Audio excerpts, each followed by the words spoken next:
భారత cricket board తీవ్రమైన సంచలనం రేగుతోంది. అసలు నిజం చెప్పాలి అంటే బీసీసీఐలో ప్రకంపనలు సృష్టించిపోతున్నాయి. అయితే టీమిండియా వన్డే జట్టు భవిష్యత్తు రోహిత్ నిష్క్రమణ విషయంలో చోటు చేసుకున్న high drama chief selector Ajit Agarkar ఉద్యోగానికే ఎసరు తెచ్చిపెట్టింది.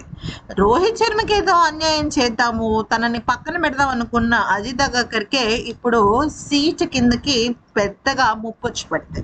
వచ్చే నెలలోనే అగాకర్ ను తప్పించి అతని స్థానంలో మంచి సూపర్ డూపర్ హైదరాబాద్ బ్యాటర్ అయిన వివిఎస్ లక్ష్మణ్ ను అపాయింట్ చేసేందుకు పెద్ద బోర్డు కసరత్తులు స్టార్ట్ చేసేసింది.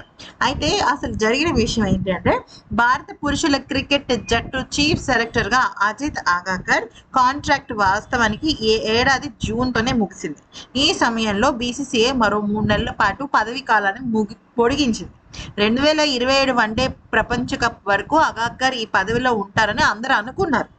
కానీ తను చేసిన కొన్ని రకాల వివాదాస్పదమైన వ్యాఖ్యలు, తను రోహిత్ శర్మ విషయంలో తీసుకున్న నిర్ణయాలు, ఇవన్నీ చూసి అజిత్ అగాకర్ ఇక పనికిరాడని చెప్పి బీసీసీఐ పెద్దలను తీవ్రమైన ఆగ్రహానికి గురి చేసి ఇక అజిత్ అగాకర్ ని ఇమీడియట్ గా తీసేద్దాం అన్న ఆలోచనలోకి వచ్చారు.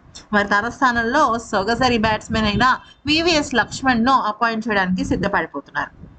అయితే లార్డ్స్ మ్యాచ్ అనేది ఆఖరి మ్యాచ్ అని, అంతేకాకుండా ఇక రోహిత్ ని బలవంతంగా రిటైర్మెంట్ ప్రకటించేలాగా చేయాలని, ఒకవేళ తను గనక తీసుకోకపోతే తుది జట్టులో మీకు అవకాశం ఉండదని, ఇట్లాగా గౌతమ్ గంభీర్ నేతృత్వంలో అజిత్ అగాకర్ కమిటీ చర్చించినట్లు సమాచారం బయటకు వచ్చింది.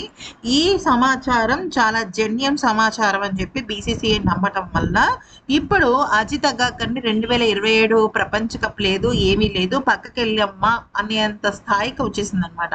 సో ఈ క్రమంలో లార్డ్స్ మైదానంలో సెంచరీ చేసిన తొలి భారత వన్డే ఓపెనర్ గా రోహిత్ శర్మ తన అద్భుతమైన సెంచరీతో అందరి నోళ్లు మోయించాడు. తనేంటో మళ్ళీ ఇంకొకసారి విలువ చెప్పాడు. అయితే చీఫ్ సెలెక్టర్ కు షాక్ ఇచ్చిన బోర్డు సెక్రటరీ ఏమన్నాడంటే, అగాకర్ ప్లాన్స్ లీక్ కావడం, రోహిత్ సెంచరీతో చెలరేగడం, బీసీసీఐ సెక్రటరీ దేవాజిత్ సైకియా నేరుగా రంగంలోకి దిగారు. అగాకర్ తో చర్చించకుండానే కీలకమైన ప్రకటన విడుదల చేశారు. రోహిత్ శర్మ రెగ్యులర్ సభ్యుడని, జట్టు ప్రణాళికల్లో ఉన్నంత కాలం అతను విషయంలో చాలా స్పష్టంగా బోర్డు ఉంటుందని చెప్పడం అయితే జరిగింది అంటూ తేల్చేశారు. అయితే ఇక లక్ష్మణ్ వైపు బీసీసీఐ ఆల్మోస్ట్ అడుగులు వేసేసింది. దానికి సంబంధించి పర్సనల్ డిస్కషన్స్ కూడా పూర్తయ్యాయి.